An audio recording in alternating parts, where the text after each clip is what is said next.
The man amongst you, please my young brothers, please don't fall for the fitna of the street, man. This deed will make a man out of you. The street will only make a thug out of you. Every single man, Rijal in Arabic, every man is a male. But not every male is a man, and there's a very big difference between the two. He said the Rijal amongst you, the man amongst you, is the one who, when a musibah, when a calamity happens,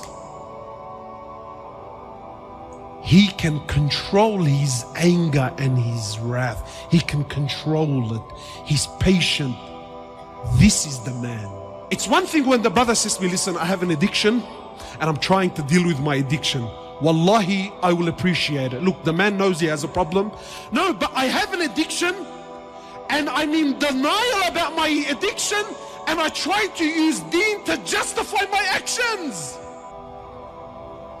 So brothers will be he'll bench press 100, 120, Allahu Alam what they're bench pressing. He'll bench press amazing weight and it's recorded and Snapchatted. But the same brother cannot lift a blanket for Fajr. You know, my brothers, a Rijal is not determined by his ability to fight or his physical or this. That's not how a Rijal is determined. But for me, above all, a real man is realistic and down to earth and understands that you can't have the pie and eat it too. Have you heard this saying? It's an English saying. They say you can't have the pie and eat it too. Yeah, you can't have everything, brother. And we're trying to have everything. One of the ulama said that the difference between us and the Sahaba, you know what the difference between us and the Sahaba was? He said they only wanted Jannah. That's all they wanted. We also want Jannah. You see the difference? They only wanted Jannah. We also want Jannah.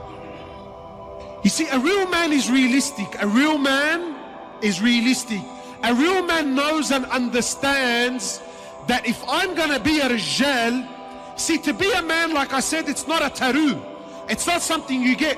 To be a Rijal, these are decisions you have to make. There's sacrifices you have to take. And this is a lifestyle. It's a lifestyle that you have to live. And a real man and a real Rijal understands that if I'm going to be a man, I can't be anything else with it. It's either a man or something else. Where am I going with this? A real man is realistic.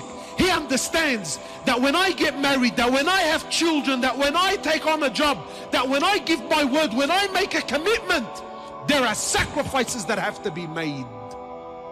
You see, today we're not men, we're boys. We're little boys that are stuck in big bodies. That's what we are, my brothers. Wallahi, forgive me. But if we're going to be honest here tonight, we are little boys that are stuck in big bodies. We like to think we're men. We like to think we're men.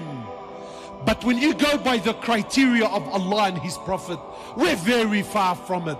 And here's exactly what I'm saying about being realistic. We love the idea of being with a woman. Who doesn't like the idea? We love women, but no one loves to be married. The commitments of being married, the sacrifices of being married, the challenges and the difficulties of being married is something a real man, a Rijal, knows and understands.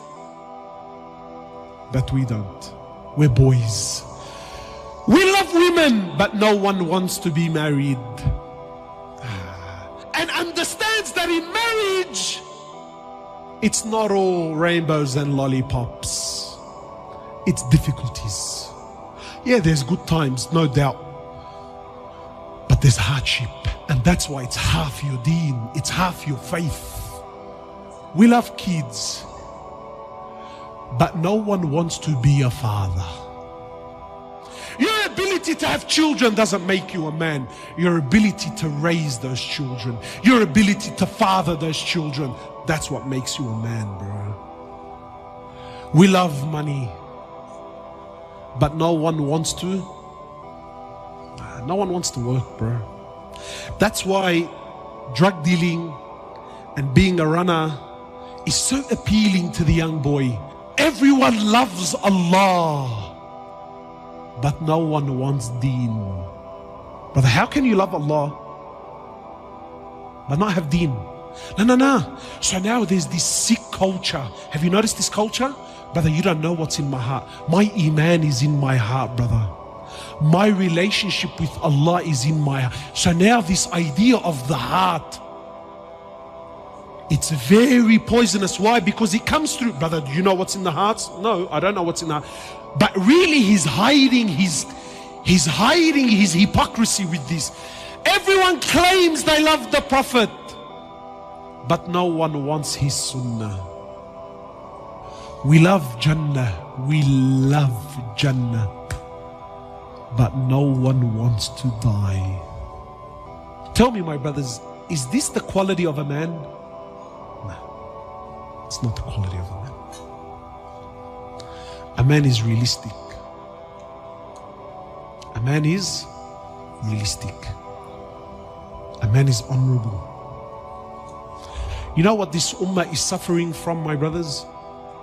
Trust me, it's not knowledge. The alam is ocean, books, apps. Wallahi, jump on YouTube. Knowledge is there, it's abundant. What is this ummah suffering from more than anything? The biggest disease, the biggest sickness of the Muslims, the biggest calamity in the ummah. Do you know what it really is? There's no men. And you know who suffers the most when there's no men? Women and children. When there's no rijal, who suffers? You know, in English they say, when the cat's away, guess who come to play? When there's no rijal, when there's no men, when the cat's away, who comes to play? The rats and the mice. No men, rats and mice. Look at our societies. When man comes together, the world comes together. But qasam by Allah, as long as man is destroyed, this world will always be destroyed. We need to restore men. This ummah is suffering from a lack of men, my brothers. Ask yourself tonight, are you a rijal or are you a dhakar? Are you a man or are you a male? We ask Allah subhanahu wa ta'ala to make us men. Men whom He's pleased with. Men whom revive this ummah.